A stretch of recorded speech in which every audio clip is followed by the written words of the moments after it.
Well, thank you all, as Raj was saying, for coming today. What we're doing here, it's called Sangha, means association.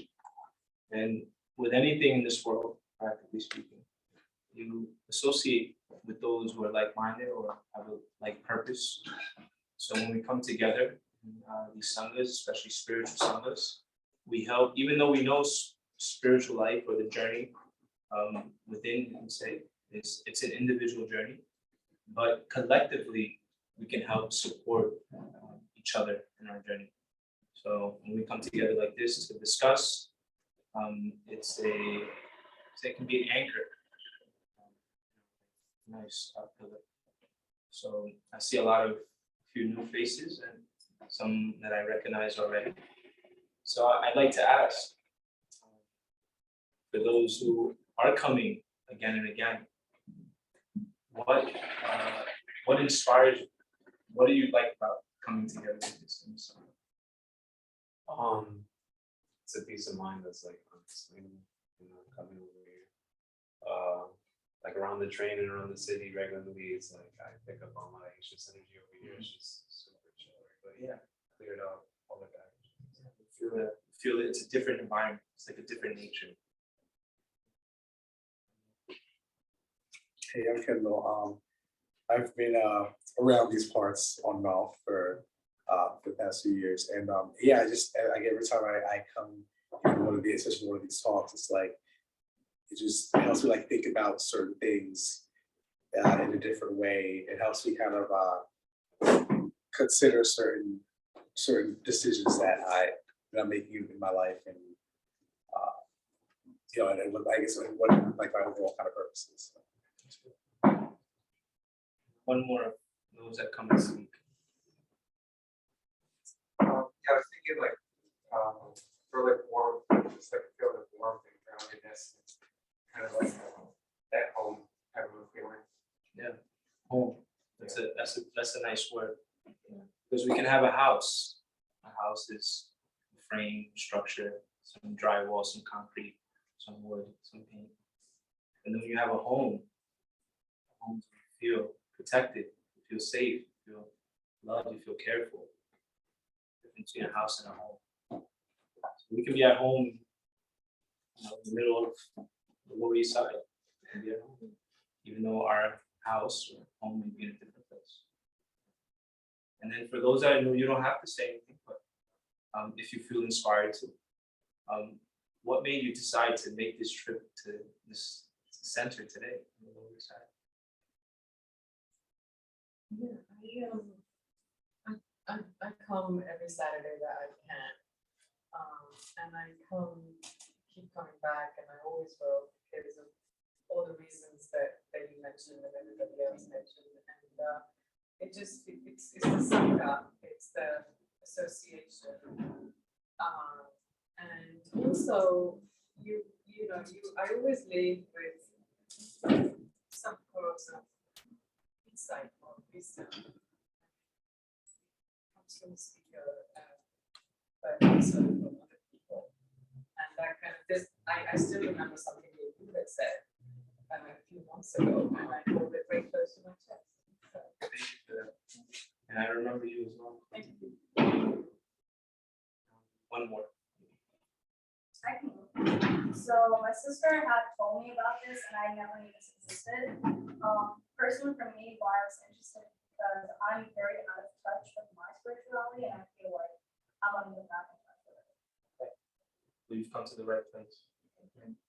I hope that today's Sangha, today's association, will help you move forward in your spiritual life. And that's the goal. That's the goal. We want to create a space where anyone from anywhere feels safe coming in and can get some strength, spiritual strength, to go out and walk in this chaotic world. So the topic of today's talk or discussion, per se, something that it's very practical, something that we can all take away with us today. And the topic I chose was the 4 pillars of a balanced life. So as we mentioned about the conception of home and house, a home being concrete, wood, paint, lights, and then a home being a place where we actually feel cared for, loved, and some place we can thank you, some place we feel cared for. So creating that balance where we can make a homey space, you could say, begins with some basic things that the Bhakti, the wisdom's texts advise. And today we'll actually be looking at this very great book called the Bhagavad Gita. It's an ancient text. Many of you are probably familiar with it. It's a yoga text, and it's used in the Bhakti tradition to understand how, even though living in the material world, we can set ourselves up with a spiritual life. So the 4 pillars that we'd like to speak to about today are 1 is eating, 2, sleep, 3, recreation, and 4, work. So these are the 4 pillars that we can use to establish ourselves, balance our life in such a way where we can have a relatively peaceful situation, as well as peaceful as we can get in this society. Then we can utilize the balance of our energy, because we have a certain amount of energy, and if it's too splayed out, you can say, then it becomes difficult to focus on the real important thing, like the looking within, looking soul. So balancing these 4 things are things that are spoken in the Bhagavad Gita. And so sages throughout the ages, for thousands of years, have spoken about balancing these 4 pillars, you can say.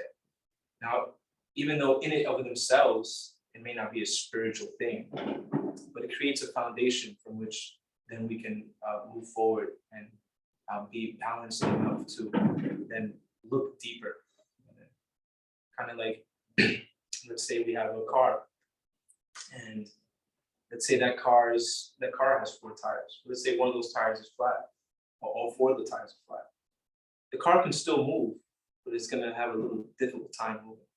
So this is like, we can use that analogy, like the tires all being properly inflated, having the right amount of air, and you're ready to hit the road. So first thing is eating. And does everyone in here eat? Yeah. How many times a day? Once a day, I try. Once a day. Wow, we have a yoga here. Twice, Twice a day. Okay. at least 3. At least 3. At least 3. I think I'm like at 5 myself. I was gonna say around 5. So we see everyone has to eat, and this body requires some fuel to run, to have some energy.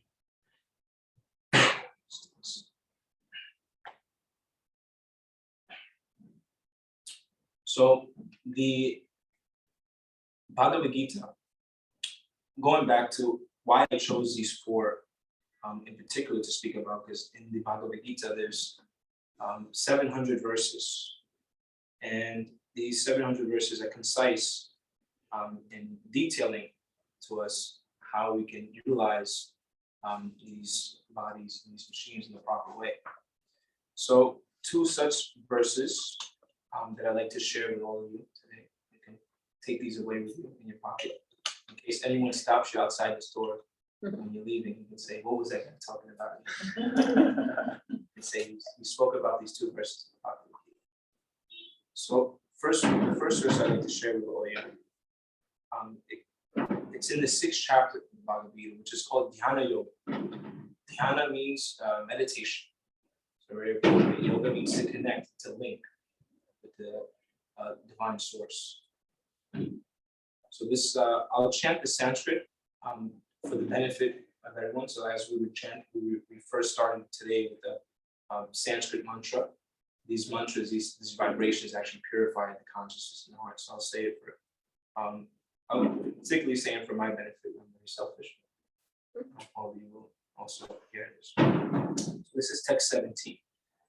It says, Yukta hara viharasya, Yukta chaitasa karmasu, Yukta swa no bhava bhavasya, yogo bhavati dukha. And this means he or she who is regulated in his habits of eating, sleeping, recreation, and work can mitigate all material pains by practicing the yoga system. In text 16, I'll say the English. There is no possibility of one becoming a yogi or Arjuna. So this conversation happens between Krishna and Arjuna. So here Krishna is speaking to Arjuna. And he says, if one eats too much or eats too little, sleeps too much or does not sleep enough, you cannot become a yogi. So it's very important to be able to regulate. And our great teacher, the person who translated this book, would say about eating. He would say, if you can eat like an ant, then eat like an ant. But if you can eat like an elephant, then you should eat like an elephant to be satisfied. Or else, then you won't be satisfied when the mind becomes disturbed. So trying to create this equilibrium within the body to be able to use it properly is very important. Spiritual life. So eating.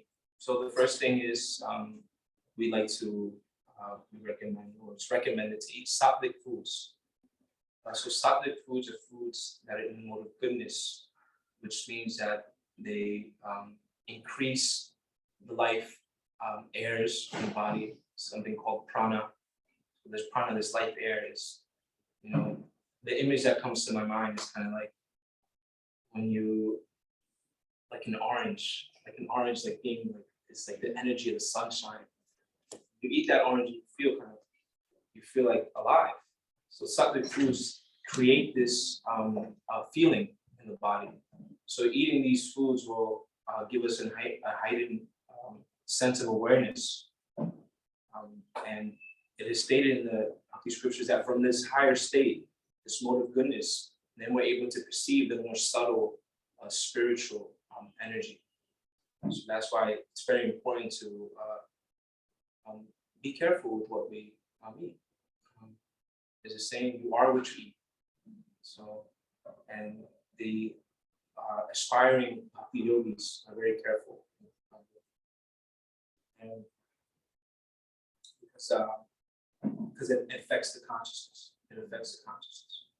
So if I was to give you a quiz real quick, I'll say 3 different items that one can eat, and then you can tell me which one you think will create the most prana and the most sattvic mood. So number 1, McDonald's. Number 2, Dunkin' Donuts. And then 3, a fresh kale salad with almond dressing and steamed vegetables. Okay, who goes with number 1? No hands. 2, 3. Okay, that's it. Well, it's pretty obvious. But we see in our mind right away, an image was created as soon as I said those different choices. So inherently we understand, okay, these foods will make me feel a certain way, whereas these foods will create this type of thing. So that is a basic understanding. And like I was mentioning before, even though inherently it's not spiritual in and of itself, it will create the grounds for which we can enter into that spiritual space, that sacred space more easily. So another thing in eating that's described in the Vedas is Ayurvedic eating. So this is now going more into the specifics of how we can eat according to our body type. Now there's many different ways we can study this, but I'm just presenting that is a science that is there. According to the body type you have, there's certain foods that affect us differently. There's kapha, pitta, and vata. These are 3 different body types. And in general, we'll have a mixture, but we'll have a primary a type of body that will call for certain foods. So there's a whole practice of Ayurveda And here we are blessed with Divya, who has the restaurant just right down there, downstairs on the first floor, which is an Ayurvedic restaurant. And she also gives consultations. So she, there are people that study this science, and they can tell you what type of body type you have, what foods will work better with you, with your constitution. These things will help us to understand, okay, which fuel. It's kind of like going back to the car example.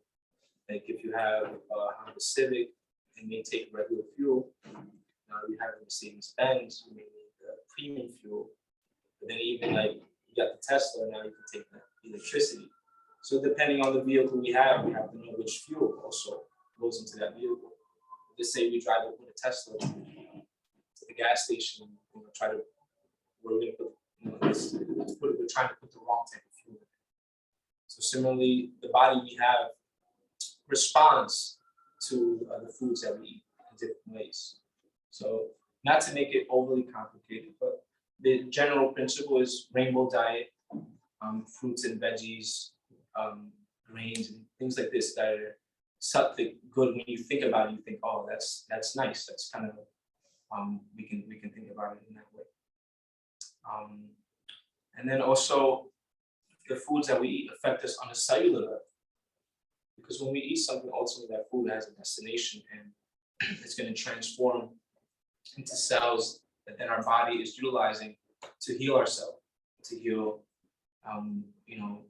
we may have a cut and the body then needs to heal that cut, or after, working out and things like this, the body then needs to recover the muscles, ligaments, different things like this. So according to the foods that we eat, we have different recovery as well. And also the different energy levels that our body gives is also directly correlated or related to the food that we eat.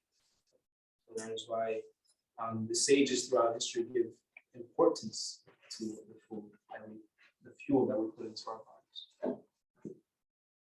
The next thing I'd like to go into is sleeping. Now, sleeping is a big part of the day. I know for me, I sleep about, if we look at it, actually, a big chunk of our life is spent sleeping. A big chunk of our life. So it's important to be conscious of this aspect as well. And sleep is something that, when done, we can analyze what happens during when we're sleeping. The body starts to heal itself. So it's another powerful tool. Now, when learned how to regulate properly, can have very beneficial effects. So, and I'm not a doctor, but I did just do a little research, and depending on what stage of life we're at, different amount of sleep is also required. So developing stages, I was looking here, 3 to 5 years. Anybody guess how much sleep those kids require? 10 hours, how much? That's good, yeah. 10 to 13 hours a day require in those early years of development. So we see that if a kid doesn't get proper sleep, right away they're restless, they're cranky, they don't develop properly actually. So, and I mean 10 to 13 hours, you're speaking about half their day is socially spent in sleep. So when we understand this, for example, if we were to, most of us may have families, may have siblings, may have cousins, something like that. And with this knowledge, we can understand, okay, then our duty as maybe a caregiver or a protector of this child will be to create a space or an environment where that child has a facility to get this amount of sleep, because it will be for their benefit.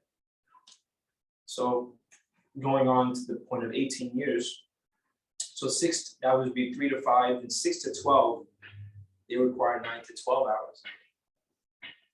So just being conscious of this, then we can see, okay, this child needs this amount of sleep. We can facilitate, by knowing this, we can put their body in the best position possible to learn, to grow, to heal itself also, when injuries may happen. Then 13 to 18 years, they require 8 to 10 hours of sleep. And then adults, which unfortunately I'm getting old now, I'm almost 30, but I guess I'm an adult, but it says 6 to 7 hours of sleep. And I guess at this point we've developed mostly what we have to develop, and then our body requires less sleep to function. And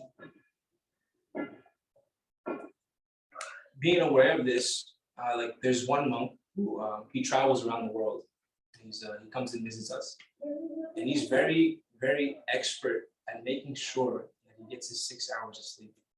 So even sometimes he may have only gotten 4.5 hours, and he'll keep a timer, and he'll say, okay, I still have an hour and a half remaining. He'll cut out chunks throughout the day. Okay, he'll sleep 20 minutes here, 10 minutes there, 5 minutes there, until he adds up to 6 hours, because he understands the importance of it.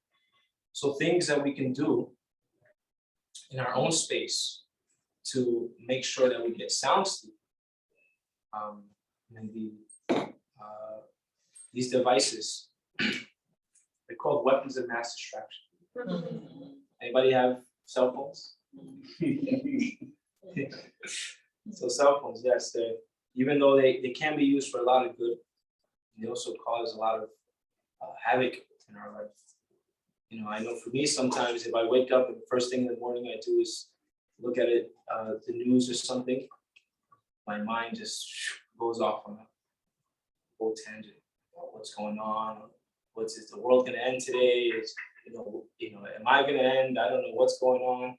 So that creates a disturbing element. So similarly, at the time when we're getting ready to take rest, if we clear our space, we'll sleep from any of the electronic devices, maybe the TV. We can make sure it's off a couple hours or an hour before we sleep. And I know this is familiar in Salt Rock. I keep one in my room also. Actually, there's different properties that it helps to create an environment for more sound sleep. So another thing that can be done, and these are just suggestions, is you can have coverings over your eyes and earplugs. Very, very helpful for sound sleep. So, because when we have these disturbances, actually, sometimes we may not be getting the sleep we require.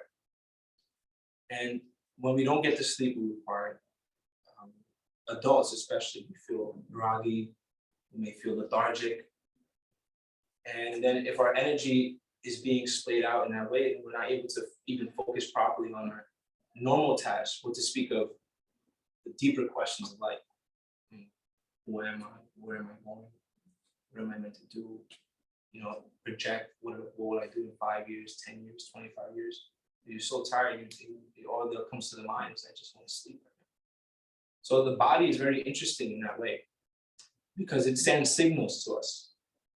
So when we learn how to regulate these different functions, then the mind and intelligence won't be occupied with the basic things, just eating properly, sleeping properly. And if we learn how to balance these things correctly, then we can just focus on even our work or most importantly, our spiritual activities. And yes, the soft lamp, the salt lamp, eye cover, earplugs, these are things that work very nicely for getting nice sleep. Another thing that's very nice, and in Spanish countries they call it siesta. Anybody fond of naps? They're very nice, actually. I went to Spain, yeah. I love it, and they seem a lot happier. Yeah. That's so American. Yeah, they say actually, and they give a break in the middle of the day where you can take a siesta, you can take a little nap, even something like 20 minutes. You'll be amazed at the the amazing results of it. Your body just feels totally recharged. Now, in understanding naps, there's another thing about sleep that's very interesting. Sleep actually works in cycles. So according to some researchers, there's sleep cycles of 90 minutes. So, and we actually start to enter a deep sleep cycle within 45 to 47 minutes of us taking rest. So if we actually take a nap shorter than 45 minutes, you can wake up and feel refreshed and feel like the body's energized. But if we go over that point and then we don't complete the sleep cycle, we wake up in the middle of the night, we wake up lethargic, we feel like just want to sleep because the body now has gone to a different, it's entered a different phase. And if you wake up in the middle of the phase of the sleep cycle, then you'll feel like you just want to go back to sleep because that's the cycle it was in. So just understanding these things, we can apply them in our life. Become expert nappers.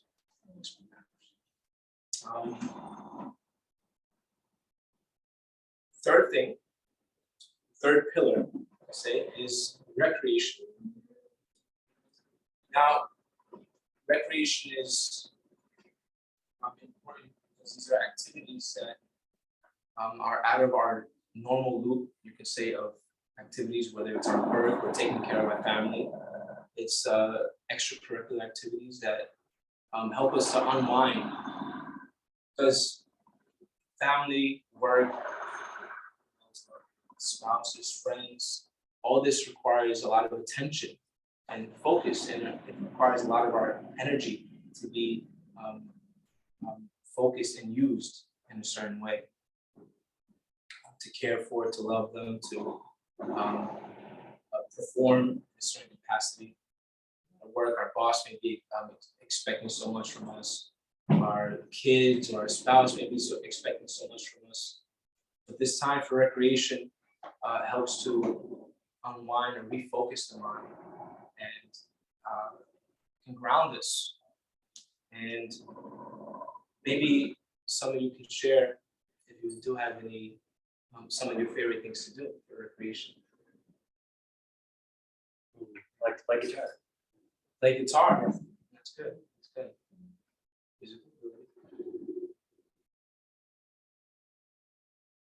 Amy and then you go ahead. Work out, like exercise. Exercise? Go for a walk. Yeah, go for a walk. That's good. Yeah, I was gonna say like, I mean, I have an e-bike which is outside, so I enjoy doing that, especially when it's nice out. Like, Can you repeat that? and I have an e-bike. Oh, e-bike. Yeah, so it's Okay. outside now, so I do that a lot, just like to explore different places and yeah, I live in the Bronx, so it's nice going to other boroughs, going across the bridges. You came on the e-bike from the Bronx. Yeah, well, I came from Queens just now. Okay. But I was thinking, so. The Haitian language from school. I'm doing the Haitian language. Haitian. Okay, learning a new language. Learning a new language. That's definitely driving. That's me like in the safe state. Surprisingly, driving out in New York City just empties my mind completely. To be focused on the right answers. Yeah, so you see, we have these different activities that we can kind of take shelter. And in the Bhakti text, actually very interesting, it does mention what is the recreation of the yogi. So the recreation of yogi, mentioned by one of the great teachers in our line, he says that the recreation of the yogi is to take a walk in nature. Now that's something I can relate to. It's not, skydiving or rock climbing or some excessive physical activity, but just taking a walk in nature can help ground one, can help the mind unwind. And it has to do with the environment that we enter into. So like we were mentioning about entering into a home, coming into this space, how you just feel peaceful. So similarly, the nature, forest, these are places that are in the mode of goodness. And actually, when cities are being built, it is a part of the design that they put parks. They have to put parks. products.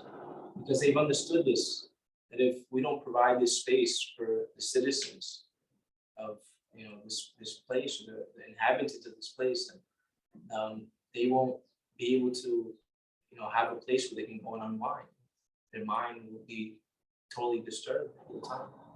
But this is information that is very valuable, because we can, decide when we're going throughout our day. Okay, I have 10 minutes here. There's a park close by.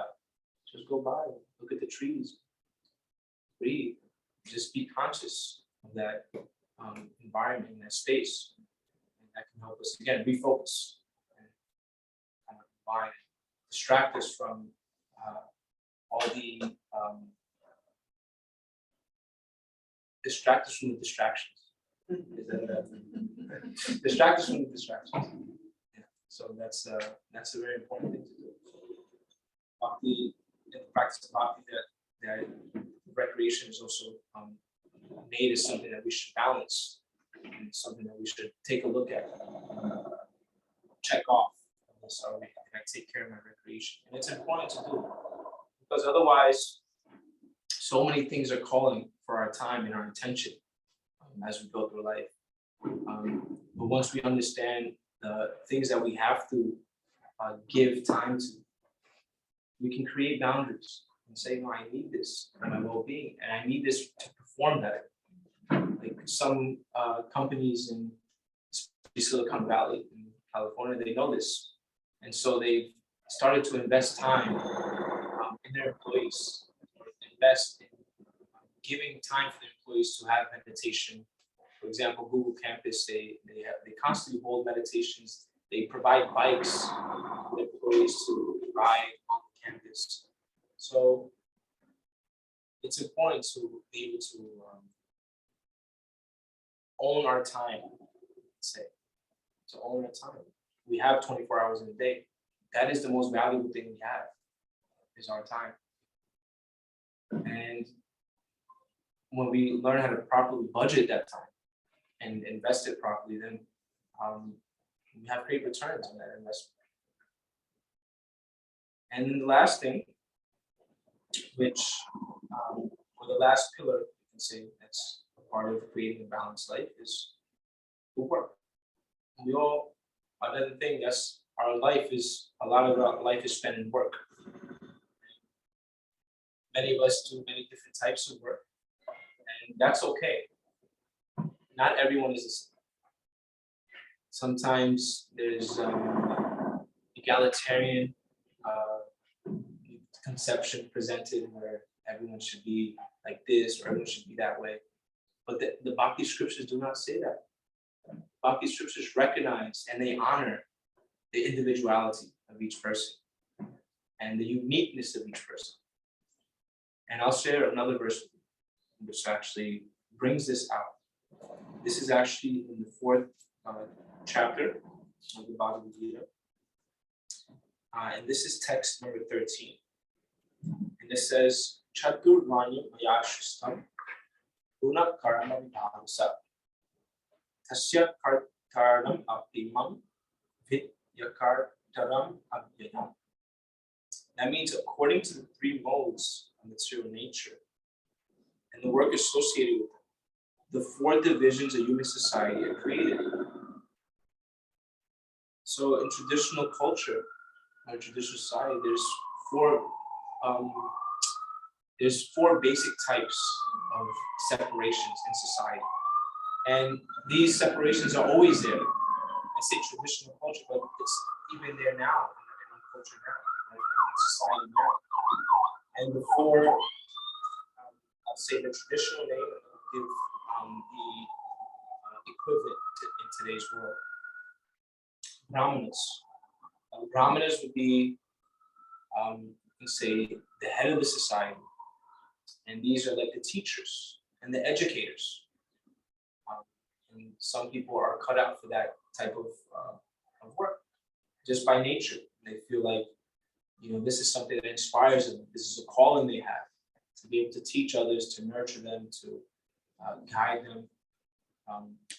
Also the priestly class are also involved in the brahmanas. These are the people that They do counseling, and they can deal with these more subtle things in society, and they're just built for that. Again, going back to the car example, if you have a family of 10, do you get a 15-passenger van, or do you get a sports car? What would you say? You buy some kind of sports car. You'll need like 5 sports cars into home.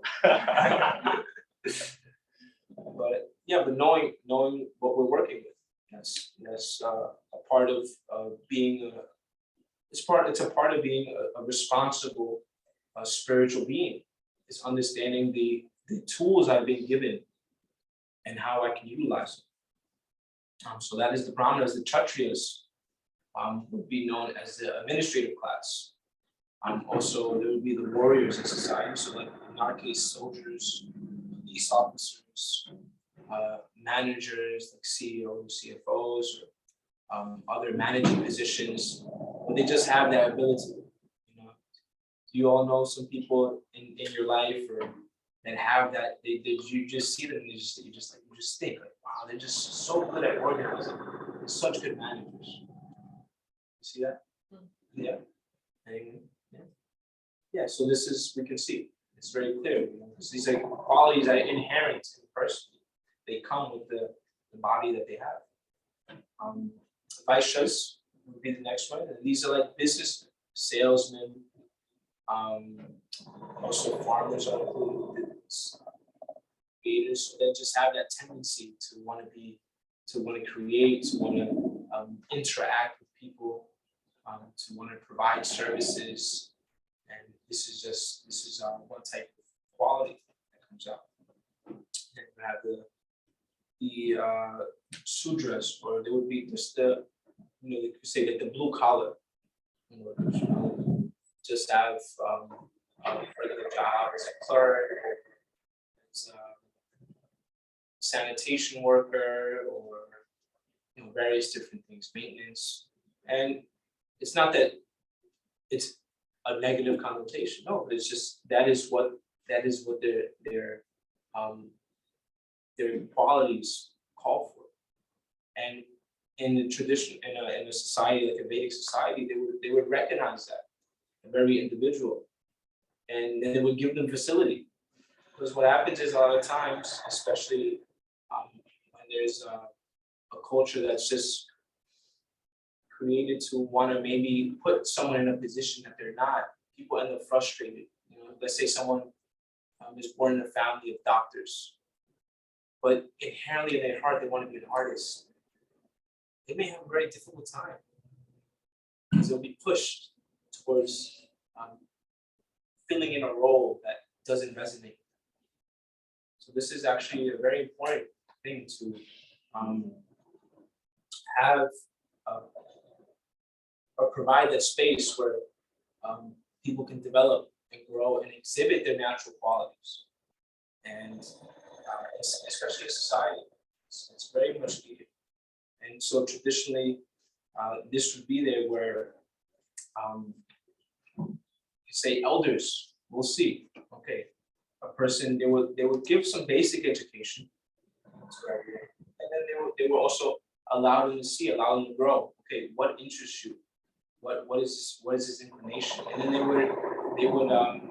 would facilitate that growth towards the direction that they may be showing. You know, some inclination towards art or music, or you know, let's say architecture or engineer, you know, different things like this. And then they would facilitate their growth in that certain thing. Because then the mind would be peaceful.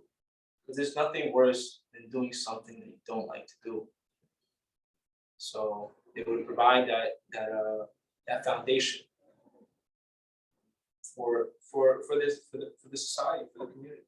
You know, so it's a important service. So then also for us, we can see, we can introspect. Am I doing the work that actually makes me happy? Am I doing something that makes me peaceful? And of course, because of social pressures, we do have responsibilities. So sometimes we may be put into a position where we may have to do something we don't like to do or we don't necessarily love. But then that's when we can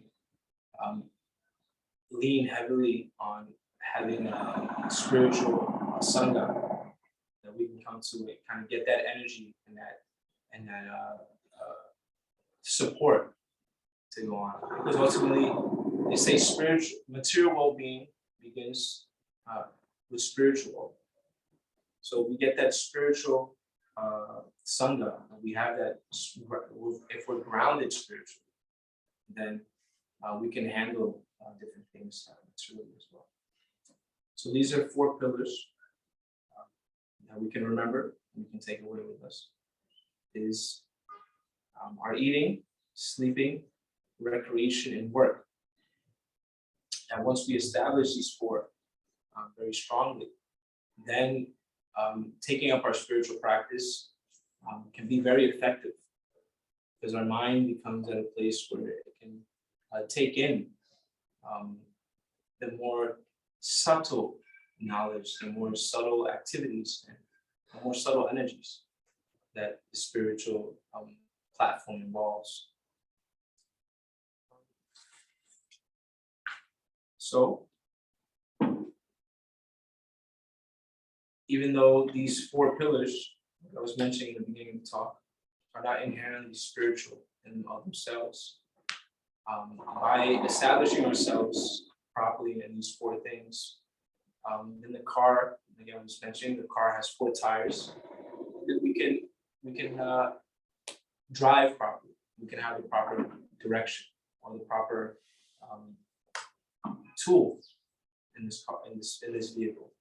And then the bhakti text, the wisdom text that we read, it's like the GPS. So we continuously come back to these texts to remind us what we might have forgotten. Because that's another thing that our memory sometimes fails us. But the special thing of these books is that they're always there, and they're always there and they're ready to give good guidance. So just like if we have a GPS in our vehicle, we set the destination. I want to go to the Bronx. If I start out the door, the GPS will tell me to make a left. Now, if I was to exit, and for some reason, even though I heard it say make a left, I made a right instead. Right away, if we were to take a look again at the GPS, it would say recalculate. And then it would tell me to make a right. If I got down to First Street, make a right, and then make another right. So similarly, as we go through this life, we may, even though we're hearing make a left, we may make a right anyway. Just the way life happens, things happen. But we can always get back and get centered. So that's the ability we have in the human form of life that we have now, that we can make choices. And when we understand what are the right choices, we can come back again and again to be in that center space, to be balanced in our activities, to make advancement towards the Bronx, or towards the goal of becoming self-realized. So that was the 4 pillars. And I really hope that there's something in the talk today that really you guys can take away with you, spiritual practice, just in general. So now we can do something called reflections or questions. So if there's anything you heard in the talk today that you'll take away with you, and you'd like to share it with all of us, we can have some more discussion. And you can just raise your hand if you do have a reflection. I need to sleep way better. Yeah. I actually saw studies that showed that if you don't sleep enough, you might actually die early. That's how bad sleep is. Like people like you said, like it repairs things, you know. A lot of your organs and things like that can repair them. So really have to catch up with sleep. Yeah. You can make it a point. Actually, we recently, sometimes it's good to cut out and make some sabbaticals, catch up on sleep. We went with some of the monks and took them on sleep. And usually they have a very regulated schedule. So they're waking up at 3:30 in the morning. Sometimes they don't get to sleep early enough the day before. So actually, that's another point. If we get to bed early, according to Ayurveda, 2 hours every hour of sleep you get before 10 p.m. it's equivalent to 2 hours of rest. So it's very rejuvenating. So I took them up and I told them, you guys can just sleep. So that's what they did. They slept for a lot and let their body feel rejuvenated. It's nice upstairs. Okay. Yeah. Yeah, so I like the idea of having a sense of balance. And like when you work on one area, you're not, and when you work on one area and you end up working on another area, it's not like you're sacrificing any one of them, like you're not limiting them, but they're actually, they enhance one another. So like, I realize like, when I get better sleep, I work better. Like when I could go out for a walk and I actually get ideas. Like sometimes I like, if I force myself to work, I think I'm dedicating myself to work, but I actually make my mistakes and not like even focusing that long. So like if they actually like help each other out. Yeah, and it's I used to be a car salesman, so that's why I'm using the car sales and the car analogy, but it applies in this sense when I mean, you know, we live in New York City, so maybe most of you don't have cars. Maybe you can apply to the bike also, but in a car, there's sensors on each tire that can sense the tire pressure. So if any one tire pressure is too low, right away it'll give you a warning. And if the tire pressures are not lined up in a vehicle, it'll actually affect the miles per gallon the car gets. It'll affect the balance of the car, wear on one tire more. So that was a very nice example that you gave. If you keep the things in balance, then you can actually focus and work more nicely. Whereas if any one of them are out of balance, it affects everything actually. It takes a toll on the whole vehicle. Yes, I know for me, I definitely have to work on balancing with all four. I mean, even though I'm vegetarian, I still have a pretty poor diet, and definitely get more sleep. But really, what I was thinking about most during this talk was balancing like recreation and work. Like being a teacher, I have like a lot of stuff I have 3 classes. I have a lot of stuff to grade. It's like, and it's so easy for me to get behind on that. And I don't like to take work home because, trying to, again, keep that balance between recreation and work. But then sometimes that just keeps me more behind. So it's like that I got to catch up out of, one day, like after work. And so really just trying to focus on how I can make the most of my time at work to get everything done. So that way, when I'm done with work, I'm not still thinking about all the work I have to do when I get back in and really try to enjoy my time off for recreation. Yeah, was it no.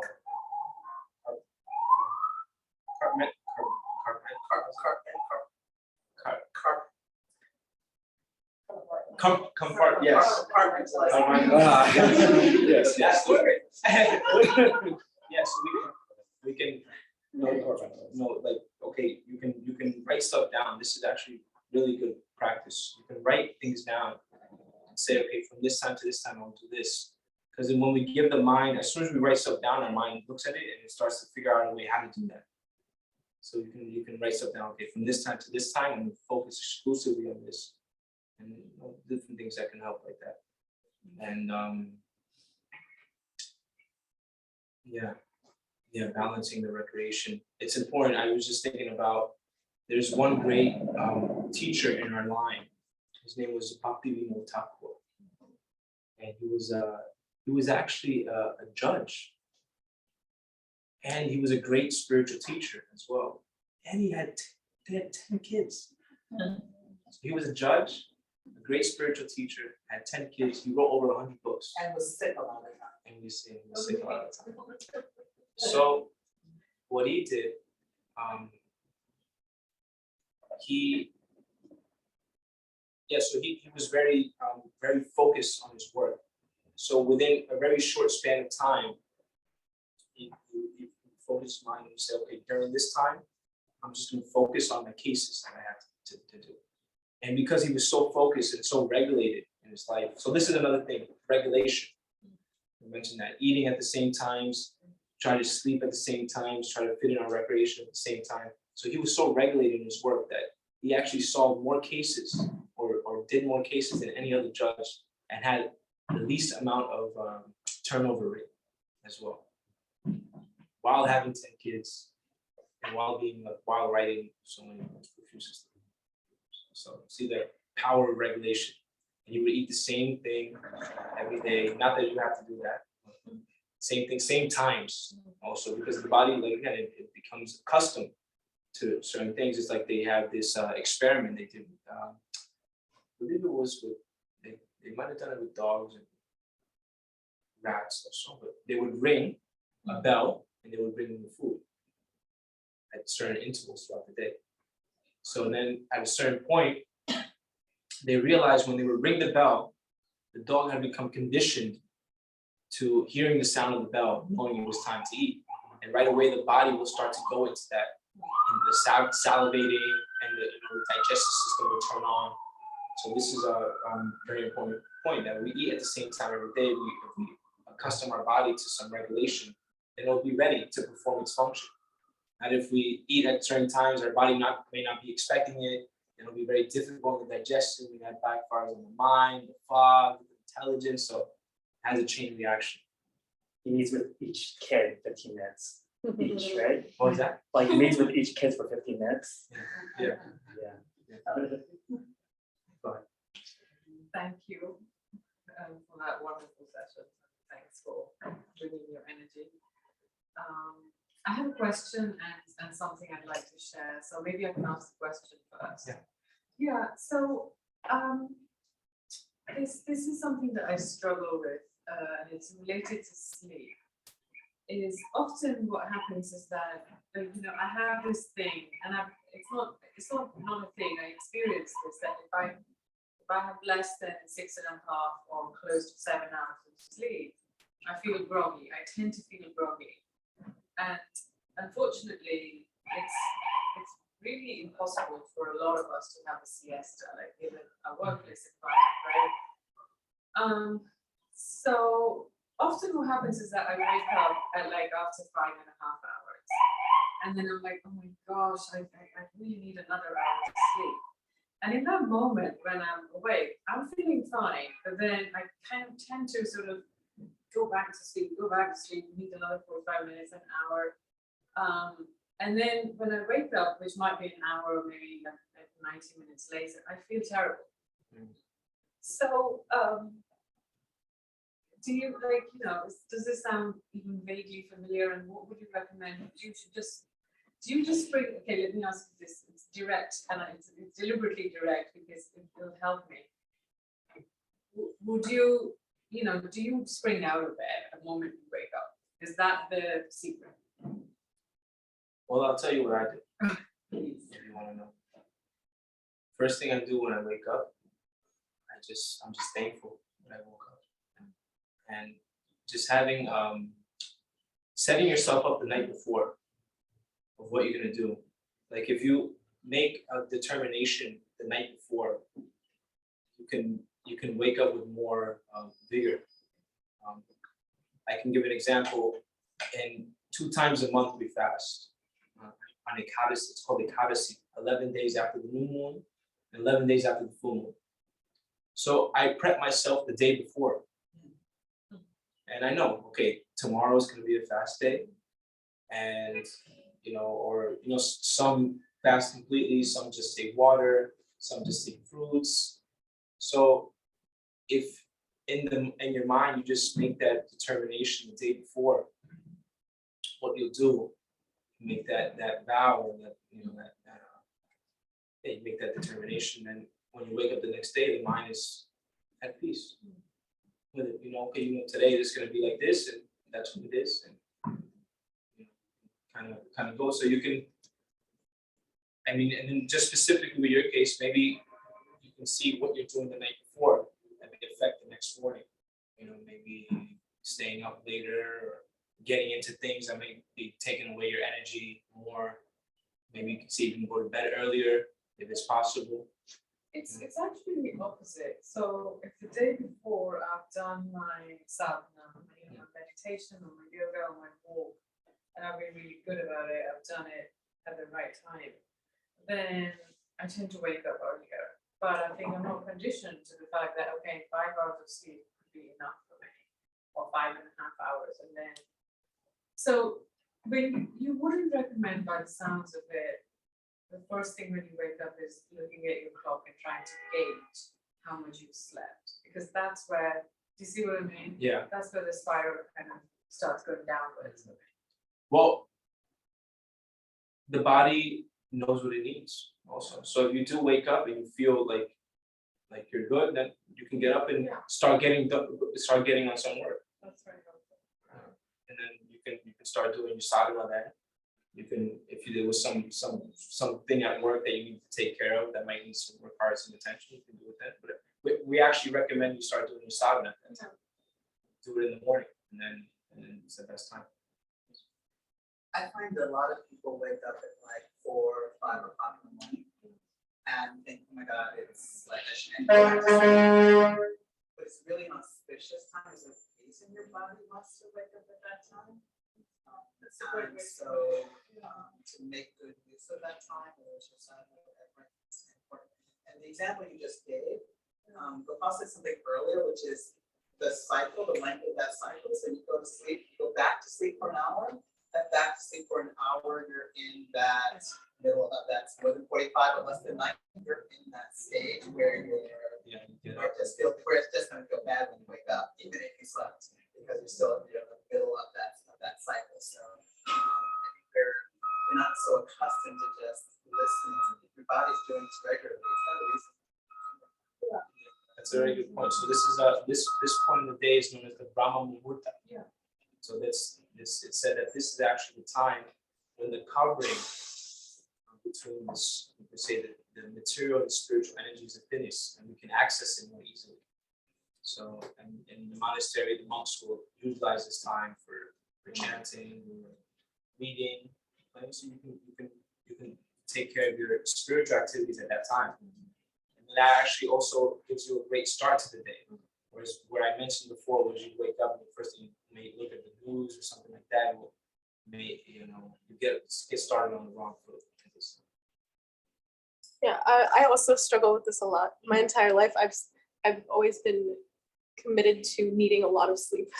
So a podcast I listened to suggested a 5-second rule for when I first wake up, or before doing anything that I might have some resistance to, that we know we need to accomplish. So say my alarm goes off and I'm wide awake, but I don't want to get out of bed because A, I'm comfortable, and B, I don't need to get up yet. I'll count down from 5. So, and I'll say, I'm going to count down from 5 and I'm going to get up when I get to 1. And it's like what you've been saying, Gopal, about the determination before you begin an activity. It's that intention that you bring to it. So counting down from 5, 4, 3, 2, 1, and just getting up, whether you really want to or not. It's like, it'll help us jumpstart our day. And then another practice that I heard from that podcast was high-fiving yourself in the mirror, just to congratulate yourself for getting things done and like working on your self-esteem. It's really another important thing too, like building trust with yourself. Because when we practice trusting ourselves and understanding that we can rely on ourselves to accomplish things that we need to accomplish, like, oh, I'm gonna get 7 hours of sleep tonight. Hey, I did that. High five myself in the mirror. Because I mean, no one associates like anything negative with a high five. Like, if you go high five your best friend, you know you're proud of them and that you're happy to see them. Yeah, to have a plan. Yeah, so that's actually the phones now. Going back to the phones now. Now they do have an alarm also for reminding you it's time to go to bed.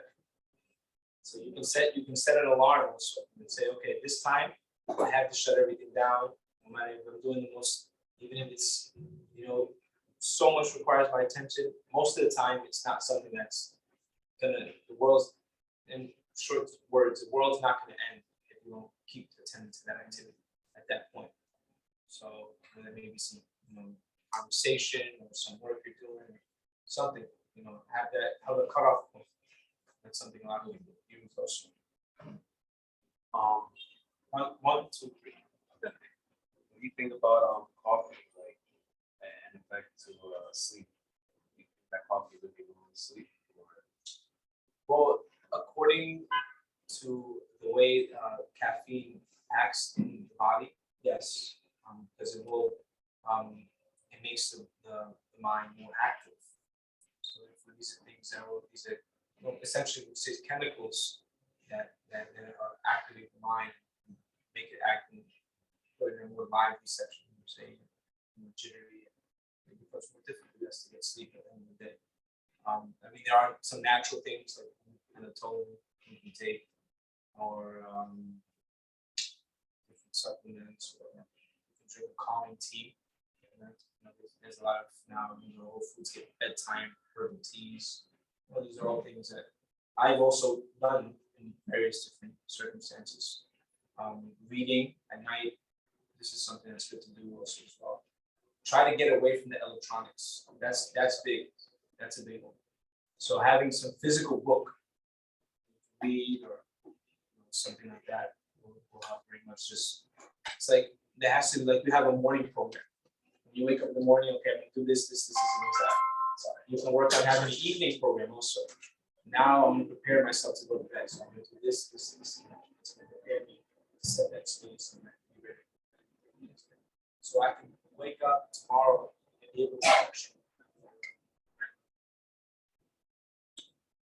Yeah, so I heard about this a lot of guys from that where if you try to think about like I have to go to sleep, you have all the anxiety of like sleep so you don't work time. So you think about like that actually first sleep as a time for rest, right?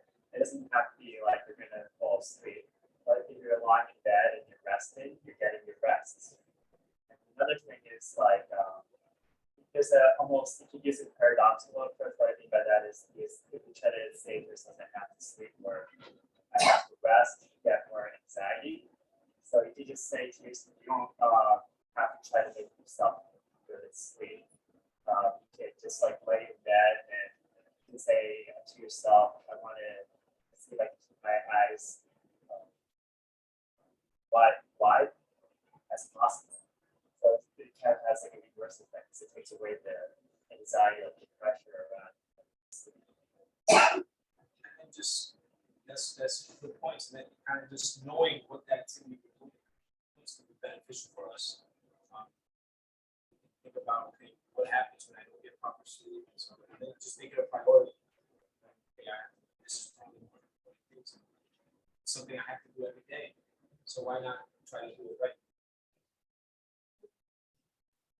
Yeah, I wanted to say this. It's fascinating that the 4 pillars that you mentioned, one of them was not relationships. Because I think I can certainly say this for myself. Going for relationships, and it's not just romantic relationships, friendships or family relationships. But so hard or expect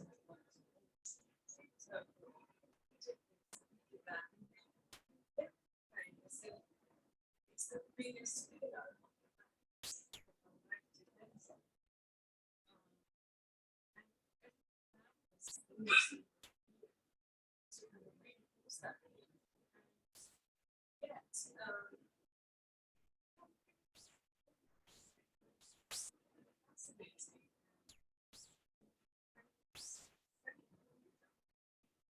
Well, I do want to, and I thank you for mentioning it. But also, I want to say that it's not that regulations are not important, but the point here being like when you're in an airplane, for example, first thing they say is put the oxygen mask on yourself first. Because if we don't take care of our own self, we're not properly situated, how are we gonna be able to probably give the best of ourselves to someone else? Because then it's not like I recently transitioned. It's called ashrams. So I was a celibate monk for 6 years. And now I'm transitioning to grihasta life, a married life. And one of the books that I was reading by marriage counselors, it mentioned that your spouse should not expect that their happiness is going to come from. Should not expect that your own happiness is going to come from the other person. So that's how do we put it? Codependency. Codependency, but it's an unfair expectation. It's an unfair expectation because you have to be balanced in yourself. It's like what our guru gives the example that at the end of the day we have to fly our own plane. So we can go to pilot school together. We can support each other. We can get ready to go onto the mount our planes together. But at a certain point, we're sitting there and it's just us, the controls, and the plane. Exactly. So we have to take responsibility. Yeah, that's what I mean. I think it actually makes us more off balance too, rather than 4 pillars that we just talked about, the 4 pillars of balancing ourselves. And then our relationships are those bound to be more natural and useful, rather than making that center stage, which I think the current culture that we live in tends to do that. You see what I mean? So it's almost like being off focus, or like you said, unrealistic expectations, which nobody else can fulfill. So therefore, making ourselves the best that we can be ultimately, and then offer to others. And then we can actually be a better friend, a better spouse, or whatever relationship may be. We can offer that to the topmost. And then we're not expecting someone else to fulfill a need or something that we didn't work on ourselves. Then we're expecting them to give us one of their tires. Also throws them off balance as well. It's crazy because all these like romantic movies, it's like Yeah. the total opposite of like a healthy religion. It's like sort of toxic, all this things like that. And like that's the things that we've been taught. And I was also in a relationship like that too. And I did notice that I needed to focus on myself. I wasn't complete already, so it just created a lot more conflict.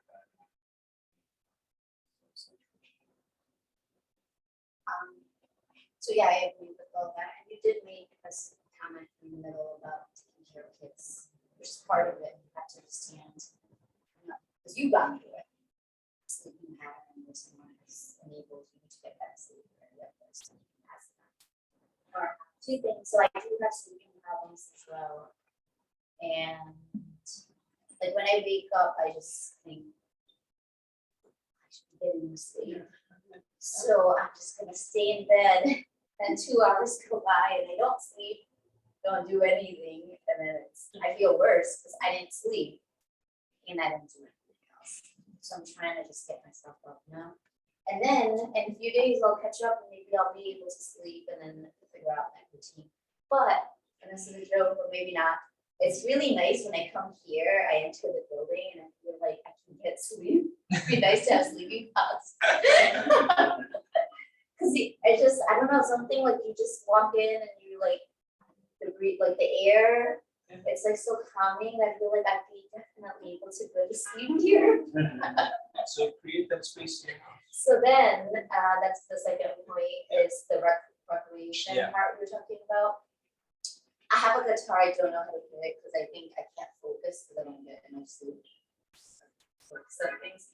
But what I've started doing is planting, which is cool because it goes back to what you're saying with nature, because it's nice looking at greenery. Even every time I stay here, I listen and it's nice looking at all this. Like the plants, probably seeing my eyes wander. So I've tried doing that now, planting. And it's nice because if you grow something, It feels good, you watch it grow, and then there's green in front of you. So I have like my office set up. I just have plants in front of me, so as I'm working, if you're on calls, same type of thing, you can look at green. And that helps calm you down a bit when you're working, because you can't go to the walks sometimes. So that's something I've tried doing at the side that I like. Yeah, so it's an active effort you have to do, but maintaining the idea that these four are there. So, because sometimes it may be coming out in one of the other things where our sleep might be affected, because we weren't eating properly, or we haven't been getting enough recreation, so our mind is just overloaded. We haven't been, or something with work. So so that's the conception with four pillars. Yeah, Whereas so the I'm four trying to pillars are relate there. them. Yeah, they can give you a nice balance, a nice foundation. You can focus on what's important. Have any other questions, comments? Okay, on to Okay. So what's your opinion on meat? What is it to the body? what is meat to the body. Yeah. So according to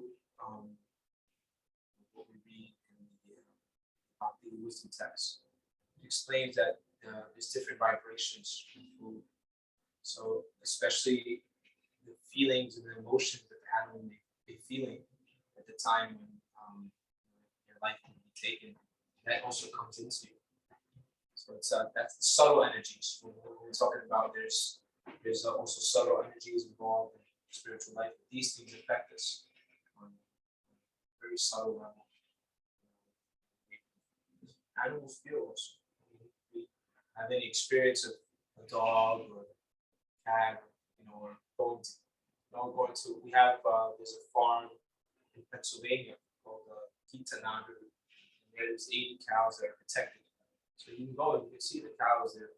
They'll show you love, they'll show you affection. So they feel also. So just like if you have, let's say, a meal cooked by your mother versus eating out at a restaurant, you'll see like there's difference there. The consciousness is also involved. That's why when you look at a painting or when you look at anything someone has created, you can almost have a connection with the person also that was behind it. So the sattvic foods are recommended to live a life that's conducive.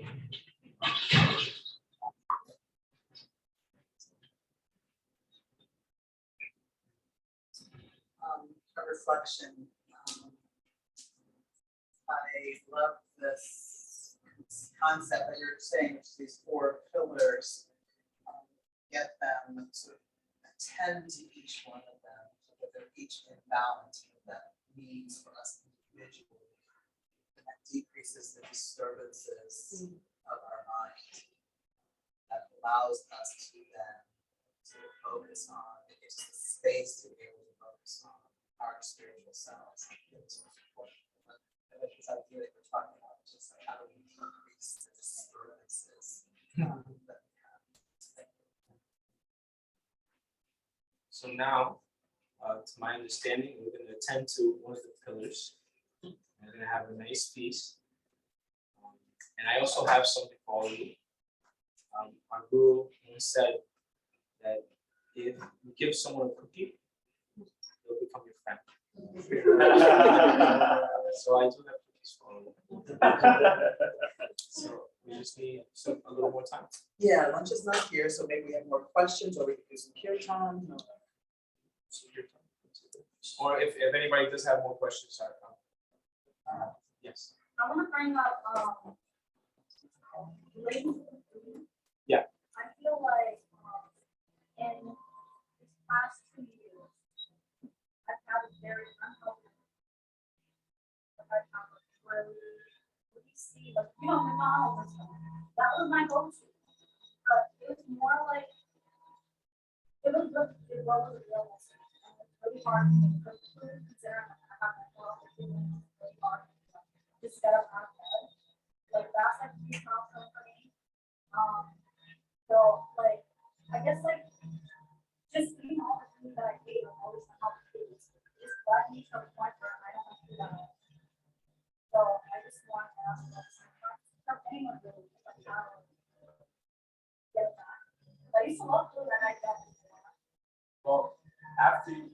today, you'll see the difference. Because one thing is, yeah, sometimes it may be challenging to have access to proper foods, but there are ways, and now I see these apps, these ads come up with like meal plans. It requires a little investment of our time and energy to do, but it's well worth it. And I'll give you an example. Our mayor, Eric Adams, actually he cured himself with a plant-based diet. He had diabetes, high blood pressure, and he was going blind overnight. He wrote a book called Healthy at Last. It's a very nice book. I recommend it to get a copy. Healthy at Last. And there he explains about how direct correlation between the food we eat and our health is so important. But this is basic knowledge that a lot of times isn't taught to us. And but the resources are available. So just like you're coming to today's Sangha, by associating with us, all of us associate together, we're drawing from each other. So it's important to get in circles of people that want to see us succeed, want to see us go forward, not just want to exploit us or want to take away from us. So you're doing the right thing. Bryce, you're in a good space, and we're here to help as far as possible. But then also, like I mentioned, on our end, we have to try to apply as far as possible.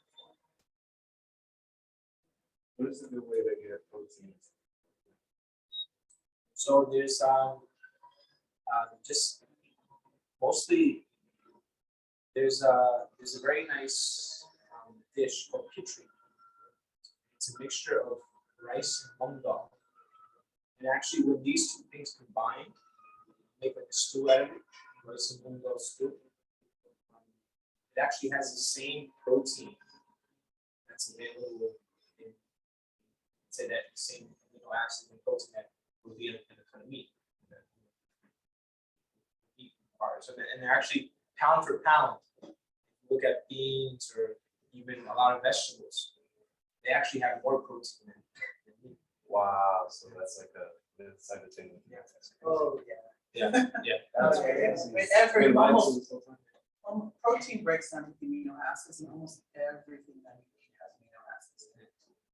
So this sort of like we must like the search for protein. I gotta make sure I get protein on my food is something that we created. We didn't used to have that. I didn't used to eat it very often. I can say about my grandmother. She grew up in the Dominican Republic. I'm giving her away. So she grew up on a farm, and she told me, she said, yeah, we were practically vegetarian. We would only eat meat on very, very special occasions because we had to raise the animal ourselves, and then we would have to do a whole thing to be able to prepare the animal. So she said we rarely ate meat because it was such an endeavor. Because today's society has made it available so easily. You just go down to the corner store and get yourself. A lot of people's diets, 60-50%. Yeah, you need it for breakfast, lunch, and dinner. That's it's told to us. But I mean, I can show you. There's one. There's a whole thing of vegan bodybuilders. I mean, look at them. Wow. We show you. Like Madonna. Yeah, there's a devotee's son named Nimai, and I don't know if you've seen him, but he's like, and then you see him just like having a huge salad on broccoli.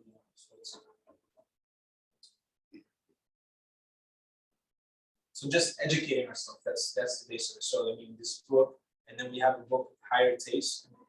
We may have some available, or we can get you some.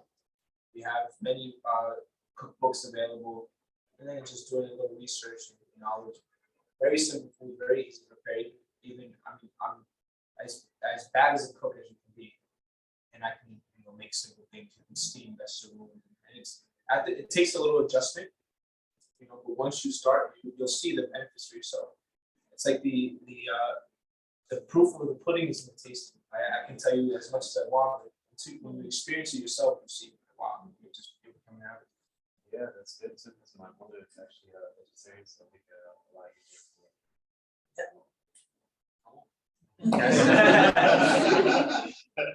It's a family business, right? All right, that's great. Any other points? So you gonna give us some more kirtan? Sure. Yeah. You want to play the comments? Sure. Take parts. Take parts.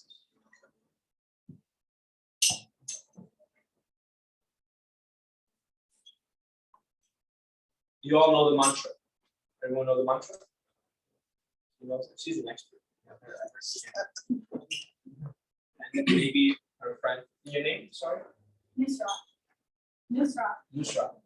So you know the mantra? No. So maybe Nusra can get a. She has cards. She has a card. Yeah. So on the card you'll see there a mantra, and I'll just quickly explain what mantra is. Man means mind, tra means deliver. So it's a sound vibration that's meant to raise the consciousness, to purify the heart. This particular mantra, we're calling out to our original divine source. We're asking for connection. For empowerment. Mind if I opt out of it? You can. I can listen, but. It's totally fine. Totally fine. I'm just explaining to you what's going on. Because even just listening, you get all the benefits.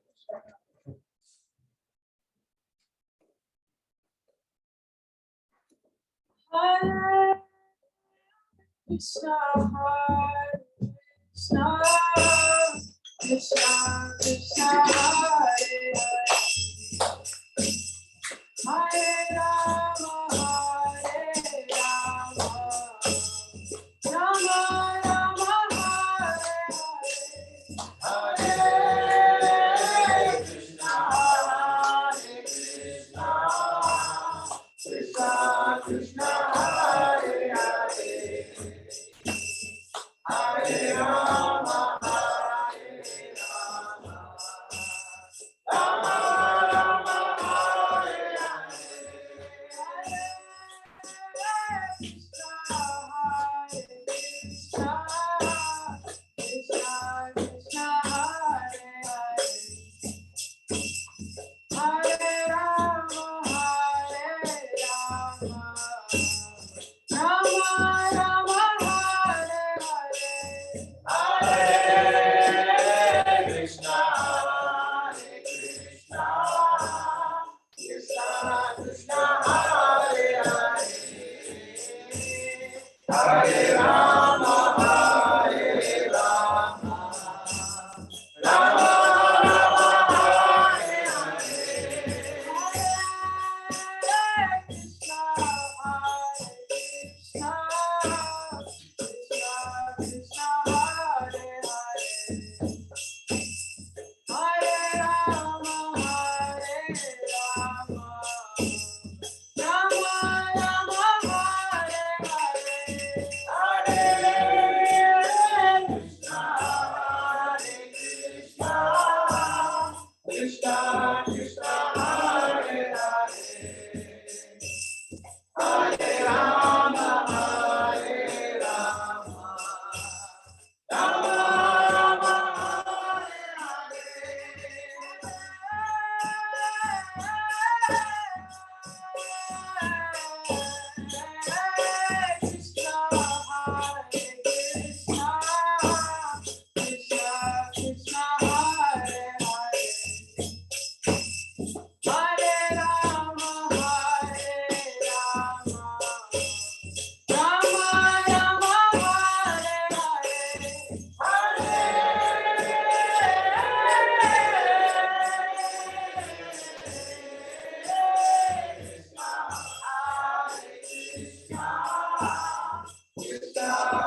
Thank